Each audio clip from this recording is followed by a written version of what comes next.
হে গাইছ, এয়া মই আজি এয়া মাৰ অলপ আশীৰ্বাদ লৈ ল'লোঁ। কিয় আশীৰ্বাদ ল'লোঁ জানানে আপোনালোকে? চাওক। হেল্ল' ফ্ৰেণ্ড, কি খবৰ তোমালোকৰ? আজি মোৰ বাৰ্থডে হে গাইছ, আজি মানে মোৰ বাৰ্থডে। আশীৰ্বাদ কৰিব যে আহিবলগীয়া দিনকেইটা ভালে ভালে পাৰ হয়, আৰু মানে সকলোৱে আশীৰ্বাদ দিব যাতে মানে জীৱনত সফল হ'ব পাৰোঁ, আৰু যাতে মা দেউতাক সুখত ৰাখিব পাৰোঁ। এয়া মানে আজি মানে আকৌ মই বেছি পালন কৰিব পৰা নাই, মানে জন্মদিন ডাঙৰকৈ পতা নাই। মানে আমাৰ ঘৰ বনাই আছোঁতো, জাগা ঠেক হৈ আছে।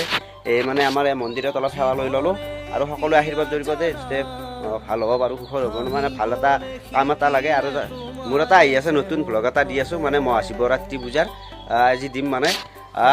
দিয়া বাৰু, চাব আপোনালোকে, আৰু ছাবস্ক্ৰাইব লাইক কৰি দিব সকলোৱে চেনেলটো। দে এতিয়ালৈ আছোঁ, বাই বাই, থেংক ইউ। জীবনে মৰণে তোমাকে